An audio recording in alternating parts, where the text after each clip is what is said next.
Mission Iraq or Mission Impossible? Dick Cheney says he plans to push reconciliation and shore up support on his tour of the Middle East. Will the US Vice President succeed where others have failed? This is Inside Story.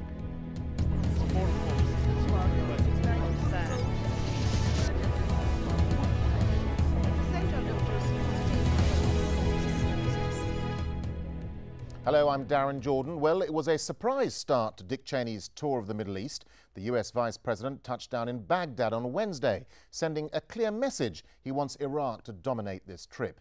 Cheney has not been a particularly public figure on the issue, but as Nicole Johnston now reports, he's always played a major part behind the scenes.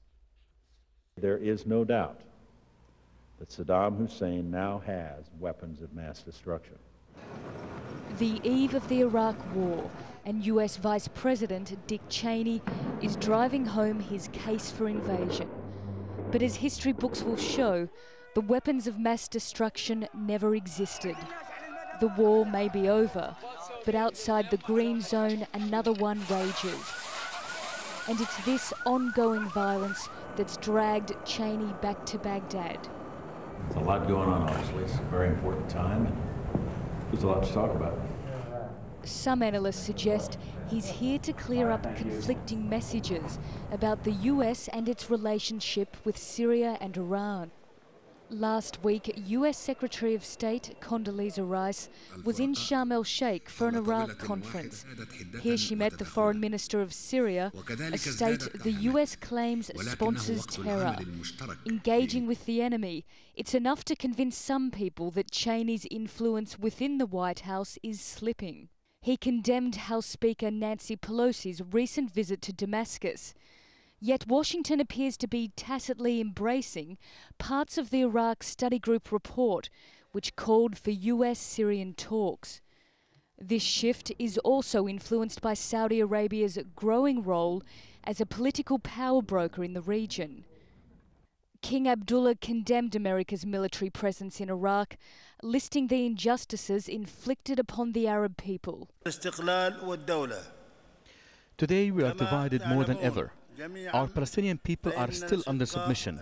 Iraqi blood is being shed under illegal occupation and sectarian violence.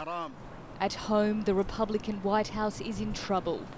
The Democrat-controlled Congress has introduced a bill linking war spending to troop withdrawal. It's been vetoed by the president. Despite this, domestic pressure to pull the troops out of Iraq continues to grow. Well, this is only Cheney's second trip to Iraq as Vice President, and his trips to the Middle East have been infrequent compared to his colleague, the US Secretary of State Condoleezza Rice. She's made 4 visits to the region just this year. So if she's failed to make much headway, what can Dick Cheney achieve? Well, joining us now are guests from Washington, Dr. HARLAN, a military and foreign policy analyst at the Center for Strategic and International Studies, and from London, TIKRITI. He's a political analyst and Iraqi expert, as well as a lecturer at Leeds University. Gentlemen, welcome to the program. HARLAN in Washington, let me start with you, if I may. How significant do you think this trip by Dick Cheney is? And what message are we getting about US policy on Iraq right now? Right now, the message is very, very confused. Condoleezza Rice has been the focal point for diplomacy. Clearly, her last trip there was not successful. The Iranian foreign minister wouldn't even talk to her. We're also getting very interesting signals from Baghdad. In Washington, D.C., the president has said, give the surge a chance to work. That is the troop buildup. But we've heard recently from Baghdad, General David Petraeus, the American commander, saying it may not be until 2008, that is next year, before we see signs that this surge is going to work. So one of the objectives of Cheney's trip may well be to state what exactly are the Americans' objectives, what exactly are the single talking points. Do we really have to wait until the new year, or can we get some information earlier? A second objective, of course, is to try to repair some broken fences with King Abdullah of Saudi Arabia. The king was very harsh in his criticism of the United States, and perhaps the vice president is going to be able to do some repair work. But I think it's very, very difficult. The Iraqi government is in really disrepair. They may well be going on a 2-month holiday to adjourn. There are probably some good reasons for that, because Baghdad is not very, very safe.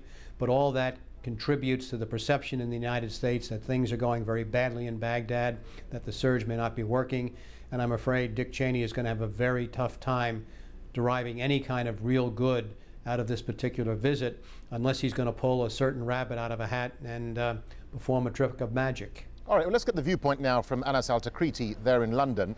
Dick Cheney's being sent to talk directly to moderate Arab leaders, but do moderate Arab leaders have any influence in Iraq? Well, I feel that this visit is, in actual fact, the last throw of the dice, if you wish. I mean, until we have about 5-6 months to go, and then we have the start of the presidential election campaign. So effectively, this is the last chance for the Bush administration to emerge with Iraq, you know, having not lost too much face. Actually, I think that there are two folds to this visit. The very first being trying, as I said, to make some headway in terms of Iraq, trying to make to polish something, to get some sort of credit out of Iraq, and I doubt that that'll ever happen. And secondly, to sell the issue of Iran, and I think that's the second objective from this visit, particularly trying to galvanize support from Saudi Arabia, Egypt, Jordan, and the United Arab Emirates, the new quartet in the region. However, you know, a few things emerge from this particular event. First, that Dick Cheney, as a vice president, actually speaks as though he is the person who is driving this campaign ahead.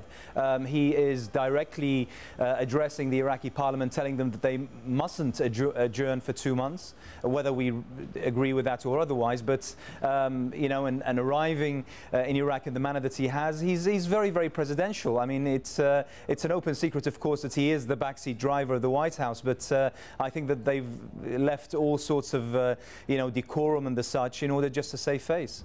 All right, let's go back to Washington, D.C. and HARLAN ULLMAN.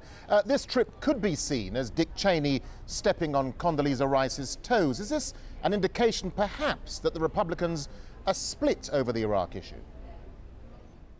Well, the Republicans, as well as the Democrats, are enormously split over this particular issue. The Republicans have been forced to back the president, who says, from his perspective, not unreasonably, we now have this surge. We will not be getting all the 10 combat brigades into Iraq until June, and so we're going to need some time. And so that's been the Republican mantra. On the other side of the coin, the Democrats realize that the strategy is not going to work, but the president, as commander-in-chief, is in charge of the military, and so there's very little that they can do to force a change in strategy. And so you see this great debate over the budget and over so-called benchmarks and timelines, which ultimately will be a compromise, but really we're in gridlock. And I don't think that the Vice President's visit is really stepping on Secretary of State Rice's toes. There may well be some more to it vis-a-vis Iran. He may be trying to have a stronger position vis-a-vis Iran, but I'm afraid that's not likely to work, because I think most of the Arab states tend to believe that Iran is not taking an unreasonable position. It has genuine interest in the Gulf. And in many ways, it's standing up and challenging the United States, which in the Arab world is not a bad thing. TIKRITI in London, is there a perception in the Middle East, perhaps, that US policy has failed and that Arab leaders are making their own preparations for the end of the Bush era?